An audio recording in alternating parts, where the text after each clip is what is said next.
Well, hi, this is Jeremy Hallett. Welcome to Insurance Insider. Today, we're going to have a short conversation about automated underwriting.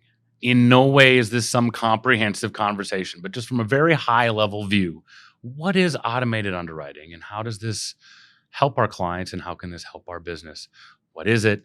Who's it for? Why is it valuable? What are the different pieces? What's FCRA and maybe what the future of automated underwriting is going towards? Well, that's sort of what we're going to go through here. So first, what is automated underwriting? So for those of you who do know, automated underwriting is a underwriting process that is done without human intervention.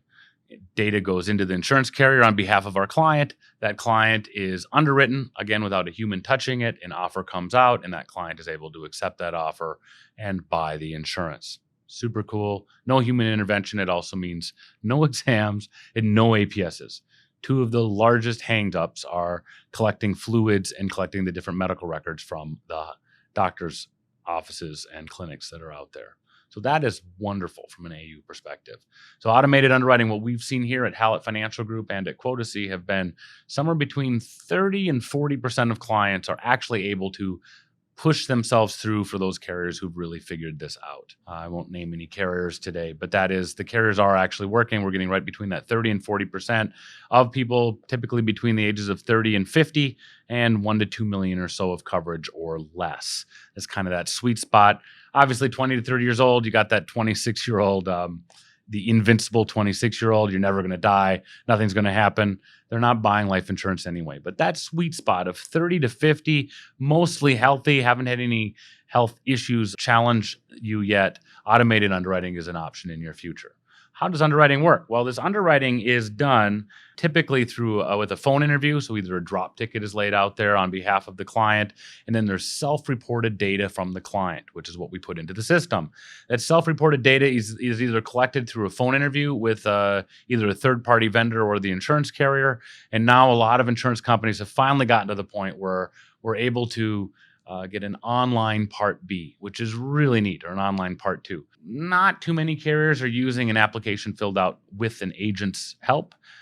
Maybe you know this or not, but when an agent helps navigate a client through an application, the data isn't always exactly as accurate as it is when it's self-reported from the client, either talking to a stranger on the phone or doing it in the comfort of their own home on their computer. So then that data gets in. So that data is used for underwriting along with third-party data. Carriers with that third-party data might be LexisNexis, which buys a lot of data and sells that to the insurance carriers. Munich Re, the reinsurance, it does this and they sell data. TransUnion uses it. There's a bunch of different carriers that are companies that are giving data to the carriers or selling data to the carriers. Those data is all wrapped up together. That data isn't only your self-reported health and self-reported information about yourself. It's also your MVR, your prescription check that's out there, any type of criminal history, along with, do you have any professional licenses? Have you paid all your bills on time? Do you own a home? Do you rent a home? Do you live by a relative?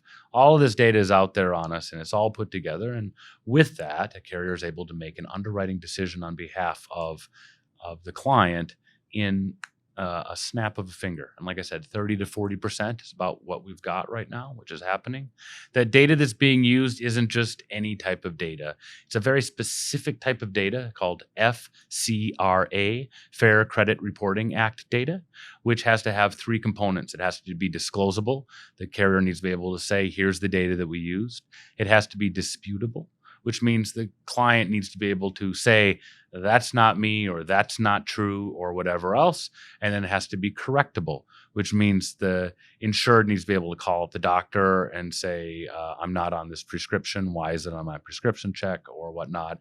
Can't be social media, which is some post that's out there that can never be deleted. So social media actually cannot be used for automated underwriting. So we'll let that one go. That piece is all wrapped up and the client's able to get super preferred or preferred the same best pricing that's out there. In fact, today, America has the lowest life insurance costs or premiums in the entire world.